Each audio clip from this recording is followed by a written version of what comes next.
बांगलादेशातून अतिरेकी कारवायांसाठी येणाऱ्या घुसखोरांची मुंबईसह महाराष्ट्रामध्ये बांगलादेशच्या जमाते इस्लामी या दहशतवादी संघटनेचे स्लीपर सेल कार्यरत असल्याची माहिती आहे।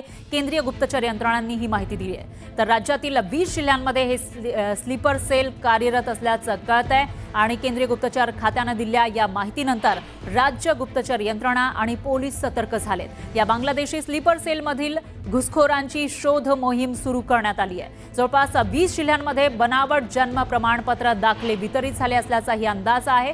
तर राज्यामध्ये जवळपास 1.5 ते 2 लाख बांगलादेशी घुसखोर असू शकतात असा तपास यंत्रणांना संशय आहे आणि या घुसखोरांना मदत करणारे स्थानिक आणि प्रशासनातील अधिकारी कर्मचारी हे रडारवर आले। बांगलादेशातील सत्ता बदलानंतर पुन्हा जमाते इस्लामी ही संघटना कार्यरत झाली आहे।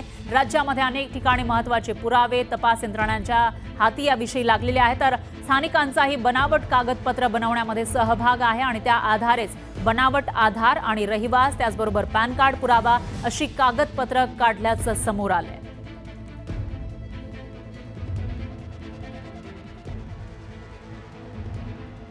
पाहुयात पुढची बातमी। संतोष देशमुख हत्या प्रकरणातील आरोपी वाल्मिक कराडला 14 दिवसांची न्यायालयीन कोठडी सुनावण्यात आली आहे। बीड कोर्टाने त्याला न्यायालयीन कोठडी सुनावली आहे। व्हीसीद्वारेच कराडची सुनावणी झालेली होती आणि वाल्मिक कराडला न्यायालयीन कोठडी दिल्यानंतर त्याच्या वकिलांनी आता सीपीएपी मशीनची मागणी केलेली आहे। ही मशीन द्यावी अशी मागणी केली आहे। कराडला स्लीप ॲपनिया आजार असल्याने त्याच्या वकिलांनी आता ही मशीन द्यावी अशी मागणी केली आहे। त्यामुळे न्यायालय काय निर्णय देणार याविषयी ते बघावे लागेल। दरम्यान व्हीसीद्वारे वाल्मिक कराडला कोर्टामध्ये हजर केलं होतं, कारण मागच्या वेळेला जेव्हा त्याला कोर्टामध्ये हजर केलं होतं त्यावेळेला त्याचे समर्थकांनी गोंधळ घातलेला होता कोर्ट परिसरामध्ये आणि त्याचबरोबर जे विरोधक आहेत तेही आक्रमक झाल्याचं दिसून आलेलं होतं। या पार्श्वभूमीवर आज कोणत्याही प्रकारचा गोंधळ होऊ नये म्हणून खबरदारी घेण्यात आली आणि व्हीसीद्वारे कोर्टात त्याला हजर करण्यात आलं। तर त्याची तब्येत यावेळेला बरी नव्हती अशी माहिती डॉक्टरांनी दिलेली आहे। दरम्यान आता वाल्मिक कराडच्या वकिलांनी एक मशीन मागितलेलं आहे कोर्टाकडे।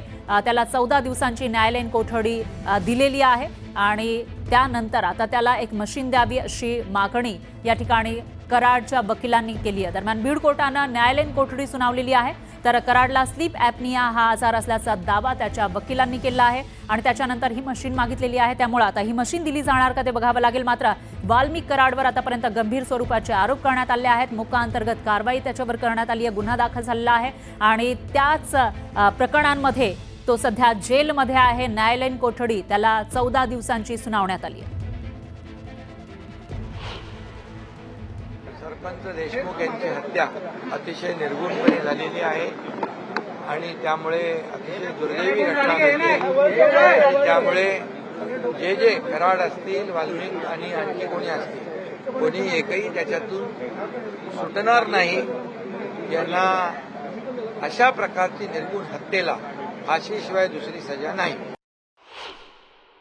त्याला जर 14 दिवस आता झालाय ज्युडिशरी कस्टडी दिली, खरं म्हणजे पोलिसांनी पुन्हा पोलीस कस्टडी मागूनच ती कारवाई पुढे न्यायला पाहिजे होती। पुन्हा नवीन गोष्टी समोर आल्या असत्या, नवीन प्रकरणं उजेडात आली असती। पण एक आहे की मला वाटतं सध्या मुख्यमंत्र्यांची भूमिका मी मारल्यासारखं करतो तू रडल्यासारखं कर अशीच मला या सगळ्या परिस्थितीमध्ये दिसते।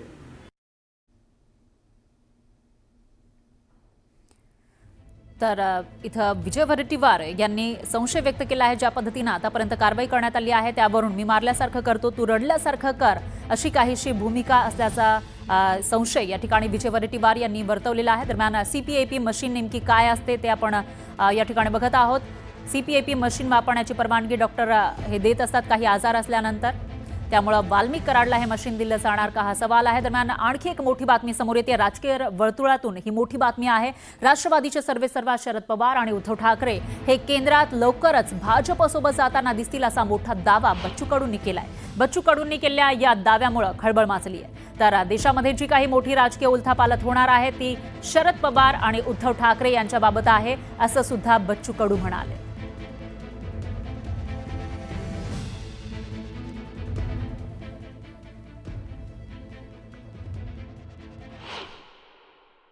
केंद्रामध्ये चंद्रबाबू नायडू आणि बिहारचे आपले नितीश कुमार हे 2-3 बिलासाठी अडकून राहिलेले आहे।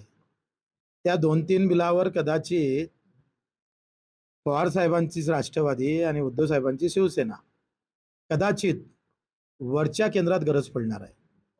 त्याच्यानं बराच उलटापालट होण्याची शक्यता टाळता येत नाही. केंद्रामध्ये दिल्ली वाचवणं महत्त्वाची आहे. दिल्लीच्या चाब्या सध्या तरी उद्धव साहेब आणि शरद पवार साहेबांकडे अधिक मजबूत आहे.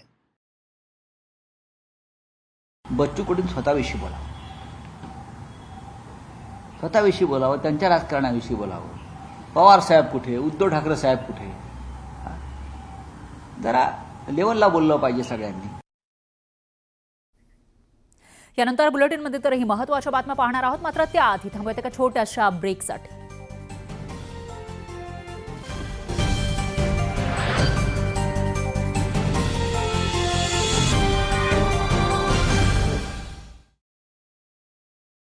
चा संदेश यावेळी देण्यात आला, तर विविध शाळांमधील 400 विद्यार्थ्यांनी यामध्ये सहभाग घेतला. नागपूर विमानतळाच्या धावपट्टीच्या रिकार्पेटिंगसाठी गडकरींनी दिलेली 1 महिन्याची मुदत आज संपुष्टात आली आहे. मुदत संपून देखील धावपट्टीचं रिकार्पेटिंग अपूर्णच आहे. तर रिकार्पेटिंग रखडल्यानं विमानाच्या वेळेमध्ये बदल करण्यात आलेत. विमान तिकिटांच्या दरातही वाढ झाली. जळगावच्या शासकीय वैद्यकीय महाविद्यालयामध्ये आयकर विभागानं छापा टाकलेला आहे. यावेळी मेडिकल हबच्या 1200 कोटी निधी विनियोगाला 100 कोटी टीडीएसची अनियमित असल्यानं कागदपत्रांची तपासणी करण्यात आली. घरासमोर पेटवलेल्या शेकोटीमध्ये पडून गंभीररित्या भाजलेल्या 8 महिन्यांच्या मुलाचा उपचारादरम्यान मृत्यू झाला. ही घटना जळगाव तालुक्यातील नांद्रा खुर्द इथं घडली आहे. हा मुलगा घरासमोर पेटवलेल्या शेकोटीजवळ खेळत होता. तोल जाऊन शेकोटीत पडला. छत्रपती संभाजीनगर जिल्ह्यातील सोयगावमधील बरठाण ते खडकदेवळा या रस्त्याची दुरावस्था झाली आहे. याची पाहणी आमदार संजना जाधव यांनी केली आणि संबंधित ठेकेदार तसंच अधिकाऱ्यांची चांगलीच कानोखडणी केली. सोलापूर शहरातील अनेक ठिकाणी रस्त्याच्या कडेला वाळलेली आणि धोकादायक झाडं पाहायला मिळत आहेत. ही झाडं योग्य वेळी पाडण्यात यावी अशी मागणी होतीये. अन्यथा ही झाडं कोसळल्यानं कुणाला धोका निर्माण झाल्यास सदोष मनुष्यवधाचा गुन्हा पालिकेविरोधात करू असा थेट इशारा सामाजिक कार्यकर्त्यांनी दिलाय. जुन्नर तालुक्यामध्ये निर्यातक्षम केळी उत्पादनास सुरुवात झालेली आहे. जुन्नरमध्ये पिकणारी केळी आखाती देशामध्ये निर्यात केली जाते. तर पिकलेल्या केळ्यांचा पहिला कंटेनर इराक देशासाठी रवाना झाला.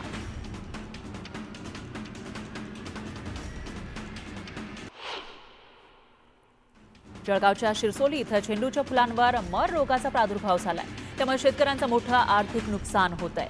लग्नसराईमध्ये झेंडूच्या फुलांना चांगली मागणी असते, पण फुलावर रोग पडल्यानं ती काढून टाकण्याची वेळ शेतकऱ्यांवर आली आहे.